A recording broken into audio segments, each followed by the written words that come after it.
우리는 가끔가다 신앙이라는 것을 교회에서 예배드리고 기도하고 충성하고 그런 것이 신앙이라고 우리는 말합니다. 그건 일반적인 이야기고 사실은 영적인 깊은 통찰력에 의해서 표현한 바울 사도께서는 평상시에 네가 말하고 생각하는 것이 네 믿음이다.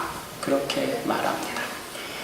교회에서만 예배드리고 교회에서만 만나는 신자들은 자기 가정에서 어떻게 가정생활을 하는지, 시장에서 어떻게 장사를 하는지, 사업장에서 어떻게 사업을 하는지 전혀 목사는 모른다 이 말이에요.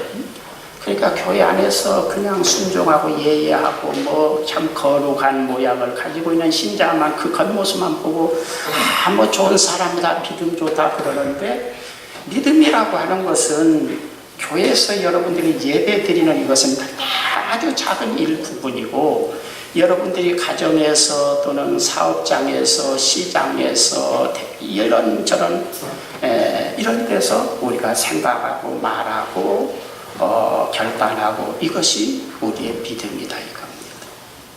잘 이해가 되셨습니까?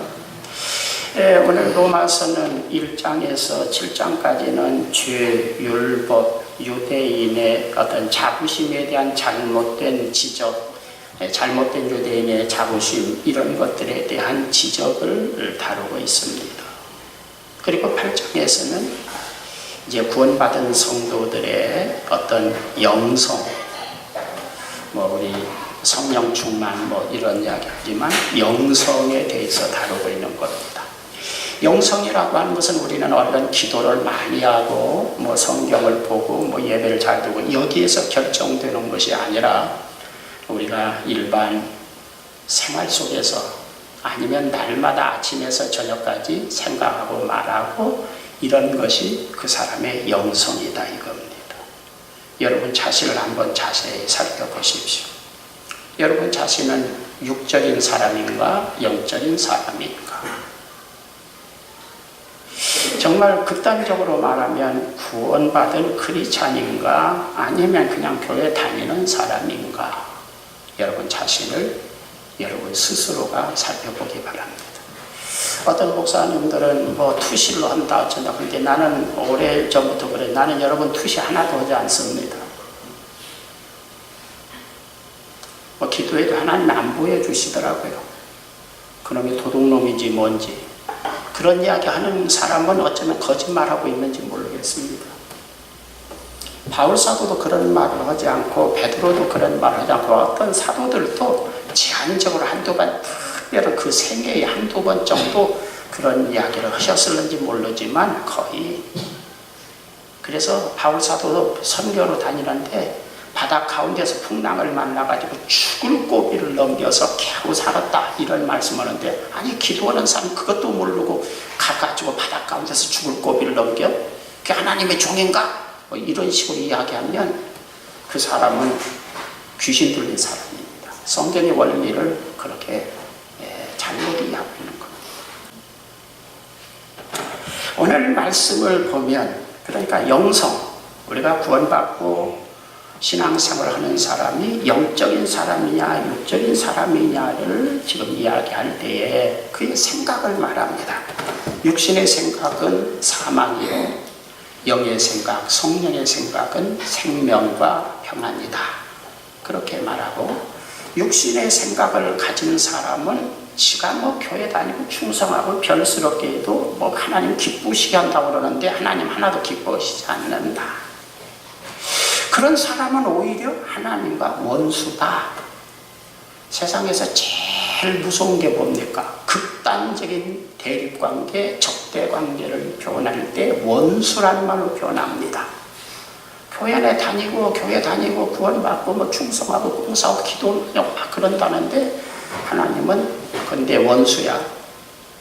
마귀하고 동질이야. 이렇게 극단적으로 말씀하십니다. 그게 뭐냐? 또 그러니까 무슨 악한 짓을 했길래? 아니야. 육신의 생각을 가지고 있기 때문에 원수다 이겁니다. 언제 기회만 주어지면 하나님의 뒤통수를 그냥 하나님의 복음의 뒤통수를 그냥 치고 칼을 들이댈 만한 가능성을 가지고 있는 교회 안에 있는 잠재적인 원수입니다. 그렇게 말씀합니다. 이것이 로마서 1장에서 7장까지 율법, 죄, 사람의 인간적인 죄성, 정말 예수님을 믿음으로 죄사함받고 구원받는 것, 이런 것에 대해서 1장에서 7장까지 집중적으로 쥐고 가신 다음에 우리는 구원받은 사람은 죄와 사망의 법, 율법이라고 하는 죄와 사망의 법에서 해방되고 성령의 법, 생명의 법의 지배를 받는 사람이다. 그러면 성령 받고 생명의 법, 성령의 법에 지배받는 사람은 어떤 사람이냐? 그럴 때에 영의 생각은 생명이고 육신의 생각은 사망과 사망이다. 그렇게 지금 말합니다. 여러분들이 오늘 말씀을 그냥 소개했으니까 그 말씀 자체에 대해서 은혜가 되기를 바랍니다. 이제 조금 설명을 제가 하겠습니다. 이제 설명을 좀 하는 겁니다. 이해를 돕기 위해서. 어디서부터 시작하냐면 저 구약 민수기 출애굽 과정에서 12명의 정탐꾼을 가나안에 파송한 일부터서 좀 말씀을 드리고, 제가 오후에 갈라디아서 5장을 좀 강의하려고 주보에 냈지만은 제가 나오기 전에 설교를 쭉 보니까 시간이 길 것 같아서 반토막을 냈어요. 오후에 반토막은 좀 하고, 오후에 한 3분의 1 정도 하고, 오전에 3분의 2 정도 하고, 그렇게 하려고 합니다. 그런데 오후 시간은 깁니다. 내용적으로 보면 한 3분의 1에 해당하지만, 시간은 오후 시간이 더 길게 설명을 할 수밖에 없을 것 같아요. 자, 하나님께서 민수기 10장 11절에 보면 이 가나안 정탐꾼을 언제 파송했는가를 짐작해 할 수 있는 그 성경 구절이 나옵니다. 출애굽 애굽에서 한 지 2년 2월 20일 이렇게 하니까 그것이 10장입니다. 그런데 13장에서 12 정탐꾼을 가나안에 보내니까 애굽에서 이스라엘 백성을 구출해낸 지 2년 반에서 3년 정도 되었을 때 12명의 정탐꾼을 가나안에 파송했다. 이렇게 짐작할 수 있습니다. 대강 잘 이해하셨습니까? 이 기간 동안은 하나님께서 애굽에서 이스라엘 백성을 구출해내면서 10가지 재앙 또는 장자 재앙, 홍해가 갈라지는 일을 경험했습니다. 여러분, 저는 이제 그 하나님의 은혜가 좀 그리울 때 저는 잘 보는 영화가 몇 개 있어요. 가지고 있는 영화죠. 가지고 있는 영화인데 한 10번, 20번 뭐 계속해서 좀 걸걸하면은 영화를 보는 겁니다. 그 영화 중에 배너, 10개, 뭐 왕중왕, 뭐 이런 영화들이죠. 그런데 그 10개라고 하는 영화를 보면은 출애굽을 하면서 홍해가 갈라지는데 장관입니다. 와, 어떻게 저렇게 영화를 찍었나? 와, 정말 놀랍다. 그러나 그 영화는 아주 시시합니다. 제대로 300만 명을 어떻게 동원할 수 있겠습니까? 출애굽 사람들이 이스라엘 백성들이 약 300만 명 정도 그 이상 되었을 것이라고 생각하는데요. 엑스트라를 300만 명을 어떻게 동원할 수 있겠습니까? 그 다음에 그걸 말이야 어떤 기계장치로 홍해가 갈라지는 뭐 이런 것을 했는데 그걸 다 어떻게 구현할 수 있겠어요? 그리고 장관이에요. 그래 브리테니커 사전 홍해가 도대체 얼마나 되나 브리테니커 사전을 제가 찾아봤어요. 그랬더니 홍해는 길이가 약 2,000km입니다. 우리가 잘 아는 한강하고 비교하면 한강은 514km 길이가, 그리고 폭 넓이는 홍해는 가장 좁은 곳이 28km고 넓은 곳은 28,000m 이렇게 넓습니다. 이게 가장 좁은 데로 건넜을 거예요. 그 한강은 얼마냐 그랬더니 840m입니다. 한강도 상당히 크죠? 그게 840m인데 홍해는 좁은 곳이 28km래요. 그러니까 34배 정도 넓습니다. 좁은데. 우리 한강이 갈라졌다고 그래도 이야 장관일 건데 그것이 한 30몇 배가 되는 넓이에 홍해가 쫙 갈라졌다 그러면 좀 상상이 좀 됩니까? 영화를 보면은 그냥 사람이 뭐 이런 정도 하면 사람이 감동하겠지 그렇게 한 것이지 실제적으로 그렇게는 못하니까.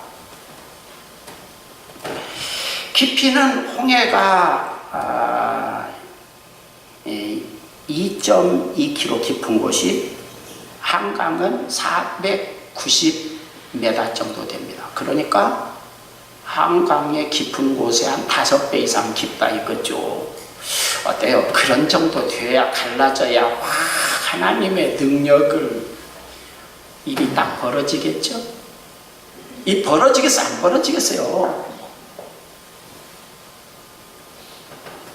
그런 곳을 그냥 뭐 그냥 사람이 물 퍼내고 막 뚝 맞고 그렇게 해서가 아니라 그냥 지팡이로 쓱 가르쳤더니 그냥 쫙 갈라져서 그냥 마른 땅으로 그냥 막 건넜다 이렇게 기록되어 있습니다. 할렐루야. 그리고는 건넌 다음부터서는 이제 건너기 직전부터서 바로 군대가 막 뒤에서 몰아오니까 불기둥이 바로 군대가 진행하지 못하도록 막았지요. 그때부터서 불기둥이 등장해서 구름기둥 불기둥이 이스라엘 백성의 갈 길을 쫙 인도하는 겁니다. 지금처럼 내비게이션도 없고요. 나침반도 없고요. 이거 오합지졸들이 갑자기 애굽에서 그 넓은 광야 사막지대로 나왔으니까 어디인지 방향 감각을 가질 수 없어요. 그러니까 불기둥 구름기둥이 쫙 앞서서 인도하면 옳거냐고 그냥 쫄랑쫄랑 따라가면 됐다 이겁니다. 그냥 낮에나 밤이나 그들을 인도하고 보호합니다. 그 다음에 또 가다 보면 하루에 3번씩 뭘 먹어야 돼요? 이거 먹어야죠. 하늘에서 만나가 내려오고 마실 물을 주시고. 그런데 대소변은 어디서 했는지 화장실이 있었단 말은 없더라고요. 알아서 해라. 그런 것은 죽고 사는 문제가 아니까 그것은 좀 네가 좀 체면이 지혜롭게 어디 칸막이 하고 천막이라도 텐트라도 치고 했겠죠. 좀 냄새가 나더라도 그렇게 이스라엘 백성들이 홍해를 그 대단한 홍해가 갈라지는 것을 직접 우리 아버지가 그랬다든가 우리 아저씨가 그랬다든가 내 친구가 그걸 경험했다는 것이 아니라 내가 그것을 직접 보고 듣고 경험하고 그것도 그냥 바로가 막 그 정의 군대를 이끌고 와서 그냥 잡아가려고 막 잘못하면 다시 잡혀가거나 죽는데 내가 주는 다른 사람의 일이 아니라 내가 죽을 그런 위기에서 내가 하나님의 보호로 이렇게 구사일생으로 살았다. 그러니까 실감이 있어요? 실감만 있어요? 아이고 다른 사람 이야기가 아니라 내가 죽을 고비에서 이런 하나님의 은혜를 힘입어서 살았다. 감동적이죠. 그리고 내가 배고플 때 다른 사람 배고플 때 만나 먹었다 누구 간증이 아니라 내가 배고파서 죽겠는데 하나님께서 만나를 주셔서 먹었다. 내가 목말라 설탕일 때 하나님 주셔서 생수를 그것도 약 2년 반에서 3년 동안 계속해서 그런 은혜를 체험했다. 그러면 하나님을 믿는 믿음이 아주 뼈다귀 속까지 아주 그냥 속속들이 들어가서 완전히 그냥 어디 손톱을 잘라도 거기에 믿음 성분이 있고 손가락 하나를 잘라도 믿음 성분이 있고 어디 발을 잘라도 믿음 성분이 있고 어디든지 믿음이 머리카락 이발하려고 머리카락을 잘라도 거기에 믿음 성분이 들어있을 만큼 완전히 믿음으로 꽉 쩔어 있어야 당연하죠. 그래요 안 그래요? 여러분 생각은 어때요? 한 3년, 2년 반에 3년 동안 그런 은혜를 체험했어요. 다른 사람이 아니라 누가 간증한 거 아니야. 우리 아버지가 그런 거 체험했다. 내 아내가 체험했다가 아니라 내가 체험했다. 그 말이 내가. 그것도 하루 이틀도 아니고 2년, 3년을 체험했다. 그 말이에요. 그럼 완전히 어디를 찔러도 그냥 그 생각 속, 말 속에 믿음이 줄줄이 나와야지 않겠어요? 여러분 생각은 어때요? 그래야죠? 우리가 생물학적으로 이야기할 때에 이 몸이라고 하는 것이 세포가 적어도 한 3개월에서 4, 5개월 음식 섭취하는 것이 완전히 세포가 탈바꿈. 이전에 지금 1시간 전에 있던 세포는 지금 막 죽어서 하고 바꿔지고 해서 불과 3, 4개월은 완전히 세포가 다른 세포로 탈바꿈해서 완전히 그런다 이거요. 그럼 3년 동안, 2년 반에 3년 동안 계속해서 영적으로 그 사람을 구성하고 있는 모든 세포가 완전히 하나님을 믿는 것으로, 영적인 것으로 이것이 탈바꿈 될 만한 충분한 시간이었다 이겁니다. 그 중에서 그 300만 명 다 가나안 정탐꾼으로 보낸 것이 아니라 그 중에서 12명을 보내서 족장이에요. 약 300만 명이라고 그러면은 12명이면 한 24, 5만 명 정도를 말하자면은 지도하는 영적인 지도자죠. 웬만한 시 단위의 어떤 안산시가 큰 시지만 저 시골 같은데 저 아랫역의 시는 한 20만 명 이거 한 도시의 시장 정도 되는 그런 영적인 지도자죠. 어때요 여러분? 영적인 지도자를 그냥 초신자를 선출했을까요? 어때요? 조금 그냥 그냥 교회 조금 조금 다니는 그런 사람을 선출했을까요? 300만 명 중에 12명을 족장이라면 그의 믿음이나 그의 리더십이나 그의 생각이나 말이나 가치관이 좀 하나님의 못에 근접한 그래도 이런 사람이지 않았을까요? 요즘 말하면 24만 명 정도 신자가 되는 교회 목사라면 큰 교회예요? 작은 교회예요? 이거? 한 20만 명 정도 되는 25만 명, 30만 명 정도 되는 교회 목사는 큰 교회, 작은 교회. 안산에는 그런 교회 없을 거예요? 이런 교회 목사라고 이렇게 생각할 수도 있지요. 그래서 그 사람들을 뽑아서 가서 가나안에 가서 내가 그냥 인도하고 하면 니네들 따라만 와도 되지만 그래도 니네들이 그래 생각하는, 너희들은 동물이나 개나 짐승이 아니고 그래도 생각하는 사고력을 가지고 있고 뭔가 계획도 가지고 있고 자발적으로 그냥 내가 인도하는 데 그냥 모르고 그냥 맹목적으로 쫄랑쫄랑 따라온 것은 의미가 없어. 맹목적인 순종은 의미가 없습니다. 네가 알고 네가 판단해서 네 가치관으로 충분히 자발적으로 네 마음에서 자원하는 마음이 우러나서 뭔가 결정하고 순종하도록 하기 위해서 이스라엘 300만 명의 대표자죠. 12명. 축구선수는 11명이 대표자인데 12명이 딱 가서 보고 결정을 하도록 해라. 보고하도록 해라. 그러나 내 뜻은 내가 너희들을 가나안 땅에 정탐꾼으로 보내는 내 뜻은 뭐냐면은 너희들이 가나안 땅에 들어가는 것이 내 뜻이야. 할렐루야. 그것은 어디에 나와 있느냐면은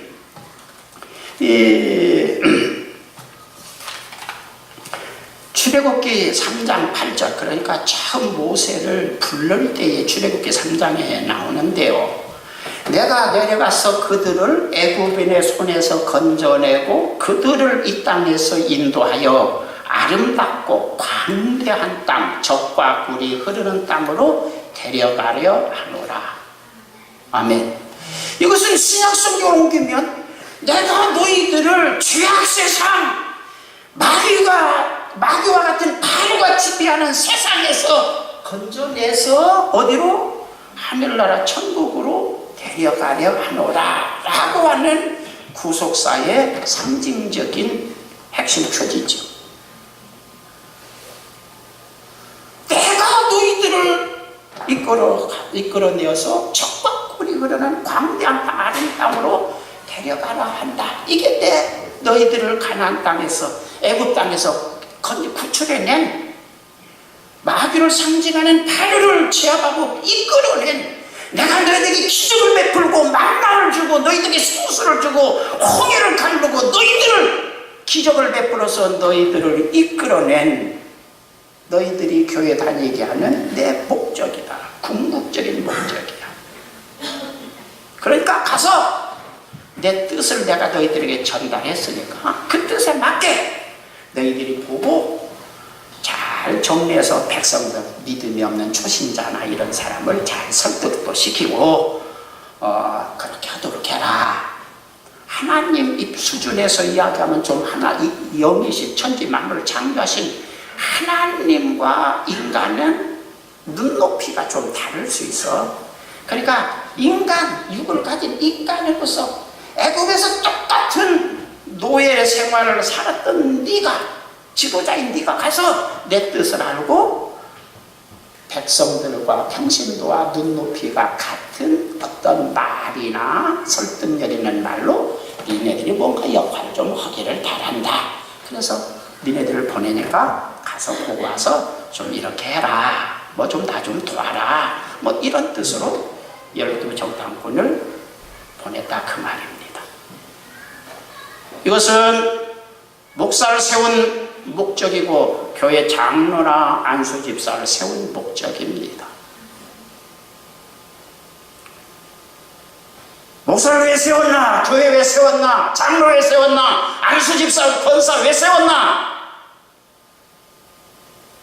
가나안에 하늘나라 들어가게 하는, 천국에 들어가게 하는 그 일을 니네들 눈높이에 맞춰서 하나님인 영인 창조자인 하나님과 인간, 죄인 인간인, 타락한 인간인 이 눈높이가 너무나 좀 안 맞으니까 같은 눈높이로 니네들이 설득하고 이렇게 해서 뭔가 역할을 좀 하기를 내가 바래서 너희들을 택했다.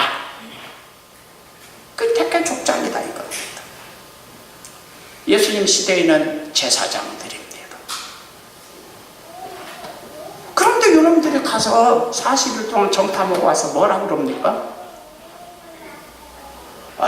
2명 여호수아 갈렙 2 사람은 정말로 하나님 그럽디다. 하나님 말씀. 그러면서 그것을 갑시다. 막 하는데요. 10명은요. 이 사람이 지금 여호수아 씨, 여호수아 목사, 갈렙 목사 무슨 소리야? 당신 눈이 삐었어? 그 사람 잡아먹는 땅이더만. 가면 다 죽게 생겼더만. 어때? 김 목사 어때? 그러니까 정말 사람 잡아먹게 생겼어. 맞아. 이 목사 어때? 정말 가서 우리가 보니까 사람 잡아먹는 땅이던데. 박 목사님 어때? 거기 사람 잡으면 거기 가면 안 돼. 애국으로 돌아가야 돼. 또 다른 지도자를 세워야 돼. 모세 안 돼 이거. 저건 뭔가 삔 사람이 뭔가 정신병자 이거. 어디 그리로 가려고 그래. 다른 지도자를 세워서. 그래서 모세를 돌로 쳐 죽이려고 그랬다. 그게 출애굽의 실상이죠. 그래서 하나님께서 분노하셔서 내가 너희들을 가나안 땅에 좀 가서 보고 내 목적, 내가 정한 목적, 내 뜻에 맞추어서 백성들을 좀 믿음이 약한 그 백성들을 좀 잘 설득하고 민중 속에 들어가 설득하고 이렇게 하라고 그랬더니 요 새끼들이 오히려 나를 내 뜻과는 전혀 다르게 애국으로 다시 돌아가자. 다시 세상으로 돌아가자. 세상이 더 좋다. 모세는 이게 안 될 것 같으니까 다른 지도자를 세우자. 여러분 세상 자꾸 이야기하는 건 어떤 면에서는 다른 지도자인 건지도 모르죠.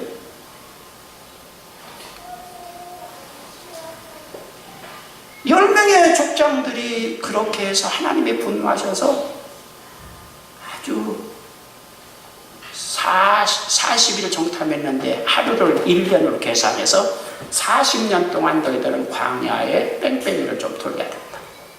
40년 동안 광야 뺑뺑이는 무슨 의미로 가지면 다 죽는 기간입니다. 회개하고 하나님이 제시하신 가나안의 뜻을 맞춘 사람이 아니면 다 죽이는 기간입니다. 이게 교회입니다. 교회 생활은 여러분들이 오래 교회를 다니는 것이 장점일 수 있지만 오랜 동안 교회 다니면서 여러분 속에 있는 육적인 본성이 다 드러나도록 하고 하나님께서 우리에게 베푸신 그 생생한 은혜가 다 이상하게 변질되고 시간이 가면 여러분 세월이 약이 아니라 세월이 독일 수 있습니다. 아주 번쩍번쩍하는 쇠도 10년 20년 지나면 녹나서 다 이게 다 망가져 버립니다.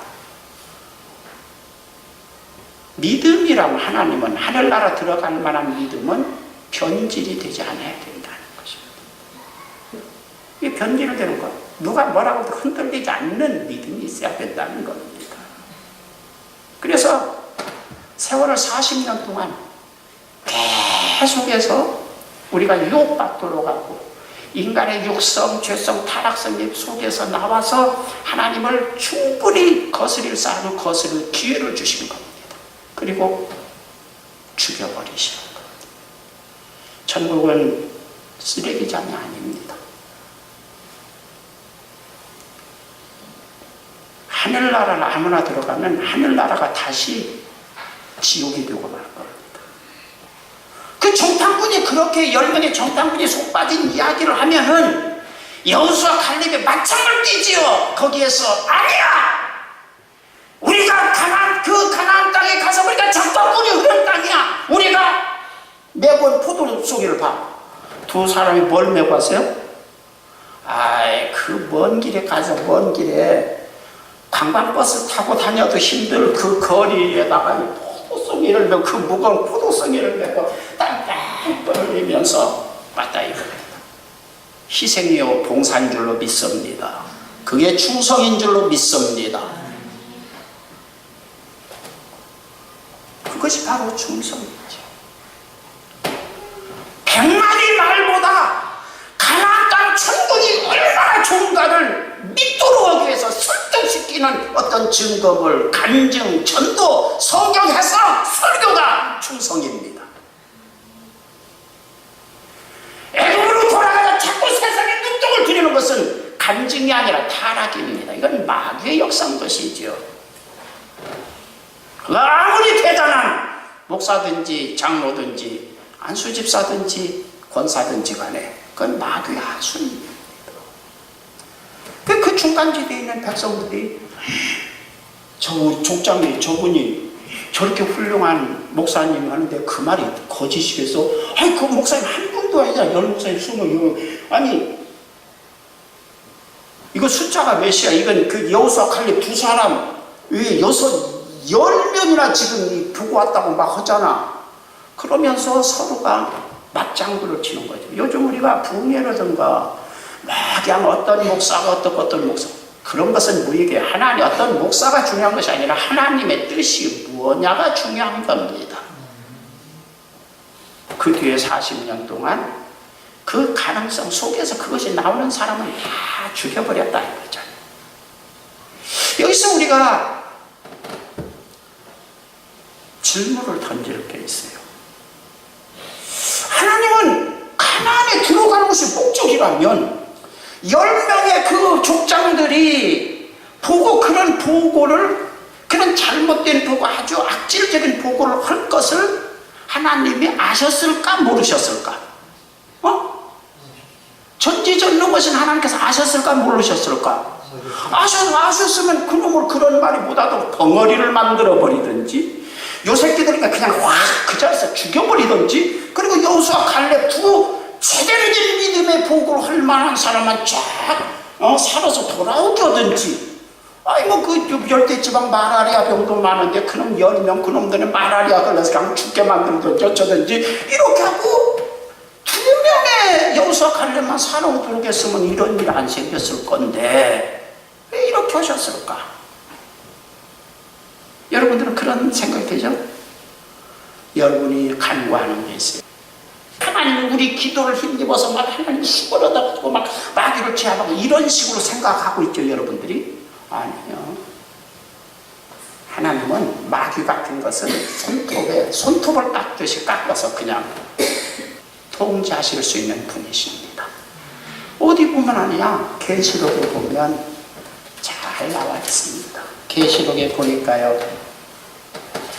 계시록 20장의 끝부분이에요. 22장까지인데 20장 2절에 보니까 하나님께서 1000년 동안 요놈을 잡아서 가둬놨다. 그리고는 7절에는 1000년이 참에 그 가뒀던 마귀를 또 놓아줍니다. 하나님이 놓아주는 목적이 뭔지 압니까? 가서 미혹하라는 겁니다. 그래서 요놈들이 땅 사방 백성 곡과마법, 특히 서양의 기독교이잖아요. 먼저 믿는 기독교 이런 사람들은 미혹해라 그럽니다. 그래서 여러분들이 막 미혹하니까 10절에서 20장 10절에서 때가 차니까 이놈하고 그 미혹받아서 그놈을 그 마귀를 추종하는 세속화되고 육적이고 세상적이고 신앙생활을 엉터리로 하는 이런 사람을 다 함께 불못에 집어넣는다 이렇게 됐습니다. 그냥 손가락 까딱하면 그냥 할 만큼 마귀를 통제하십니다. 잡았다가 또 놓고 잡았다가 놓고. 놓는 이유가 뭐냐? 미혹하라고. 왜 미혹하라고 할 거예요 하나님이? 얼척지근한 신자는 하늘나라 들어갈 수 없다는 겁니다. 미혹이라는 말을 여러분, 이 플라나우라는 말은 방황한다, 정착하지 못했다, 뿌리 내리지 못했다. 부흥에 어디 가서 이 목사가 아주 듣기 좋은 말 세게 설교하면 그리 확, 또 어떤 누가 그냥 대단한 능력인 목사면 이리 확, 이거 방황입니다. 지옥 갈 수 있습니다. 그게 마귀를 풀어놓는 이유입니다. 거기에 보니까 마귀의 하수인이 666 중에 거짓 선지자, 새 짐승이 나오는데 원짐승 마귀에다가 정치 세력판에서 나오는 국가 세계 권력기관에서 나오는 짐승 하나고 교회에서 나오는 이게 마귀가 있습니다. 거짓 선지자라고 말합니다. 능력을 행하고 어때요? 마귀가 영적일까요? 영적이지 않을까요? 성경을 기가 막히게 해석하는데 하나님의 뜻에 역행하게 반대 방향으로 해석하는데 성경이 기가 막히게 은혜스럽다는 겁니다. 명확한 진리에 확실한 못이 없으면 여러분들은 말세에는 신앙생활하기 어렵다. 미혹받는다. 미혹이란 말은 방황한다. 명확한 정처를 정하지 못했다. 뿌리 내리지 못했다. 라고 하는 뜻입니다. 진리에 대해서, 구원의 복음에 대해서 명확한 인식이 없이는 여러분들은 신앙생활이 어렵습니다. 말세는. 마귀도 거짓 선자들도 성경을 무지무지하게 영적으로 발동합니다. 그래서 우리를 기가 막히게 육적이고 세상적으로 만듭니다. 그래서 로마서 8장에서는 그냥 간단하게 한 말로 네 생각이 육적이고 세상적이고 이러면 너는 귀신 들린 사람이고 하나님의 원수이고 하나님 원수니까 지옥 간다 그런 얘기겠죠. 계시록으로 확대 해석을 확장해서 거기까지 선을 대면 불못에 던진다. 미혹하는 자 짐승, 또 세 번째 짐승인 거짓 선지자, 그에 추종하는 거기에 미혹당한 사람들은 다 불못에 던진다. 그리고 계시록 20장이 끝나는 것입니다. 그리고 생명책 하늘나라 들어가는 신천신지가 열리는 것이지요. 정신이 좀 납니까? 교회 다니는 게 중요한 게 아니에요. 교회 다니는 것은 여러분들이 듣고 하나님의 말씀하고 대조하고 그래서 누가 은혜스럽냐가 중요한 것이 아니라 어떤 것이 하나님이 제시하신 목적 가나안을 향해 가게 하느냐, 그 가치관 성경에 대한 어떤 것이 명확하게 여러분 속에 뿌리 내려서 방황하지 않아요. 누가 뭐라고 해도 꼬임에 넘어가지 않아야 돼. 흔들리지 않아야 돼. 잘 박힌 대모처럼 뽑히지 않아야 돼. 이게 미혹이라는 말의 반대. 믿음이라는 말은 고정됐다는 말이에요. 설득되어서 하나님의 말씀에 설득되었다. 하나님의 설득되어서 뜻이 확고히 확실하게 정해졌다. 이런 뜻이고요. 미혹이라는 말은 정처가 없다. 방황한다. 아직도 어디를 찾아다녔다. 여러분이 아직도 교회 다니면서 어디 은혜 받으러 다니는 건 좋지만 끝까지 다니다가 자칫 잘못하면 지옥 가기 쉽습니다. 이게 미혹입니다.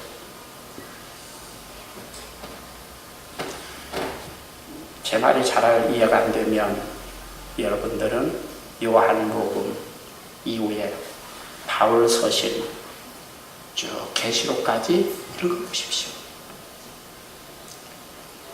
여러분들이 많은 목사들이 하는 설교하고는 너무나 많은 격차가 있는 것을 여러분들이 발견하게 될 겁니다. 무서운 일이죠. 무서운 일입니다. 하나님은 여러분을 충분히 미혹하도록 마귀를 보내십니다. 여러분을 충분히 미혹하기 위해서, 꼬시기 위해서 거짓 선지자들을 보냅니다. 그리고 구약에서는 12족장 중에 10명의 족장들이 그런 사람에 해당하고, 예수님 시대에는 대제사장이나 이런 사람이 거기에 해당하는 것이고, 1500년 전, 1000년이 지나도 그것이 개족 안 됩니다. 성경만 가지고 계속해서 이야기하고, 다윗왕 같은 사람, 구약 성경에 뭐 그런 정말로 이사야 같은, 에레미야 같은 그런 선지자들이, 정말 엘리야 같은 선지자들이 수명 걸고 역사해도 그것이 교정 안 됩니다. 교정된다고 여러분들이 믿는 것이 여러분들이 문제입니다. 안 됩니다. 하늘나라는 굉장히 정예화된 소수만 들어가게 될 겁니다. 교회에 다니는 것은 여러분에게 기회를 주었을 뿐입니다. 여러분 눈으로 확인해야 됩니다. 여러분 눈으로 확인해도 직접 그 갈라진 홍해를 건너고 직접 만나를 먹어도 안 된다 이거죠. 이게 가치관이 바꿔줘야 됩니다. 명확하게 육이냐 영이냐, 현세 이 세상이냐 하늘나라냐가 명확하게 여러분 속에 선이 그어져야 됩니다. 이것이 안 되면 여러분들은 교회 다니다가 지옥 가게 될 수도 있습니다. 이건 계시록에서 명확하게 무섭게 선언하고 있는 겁니다.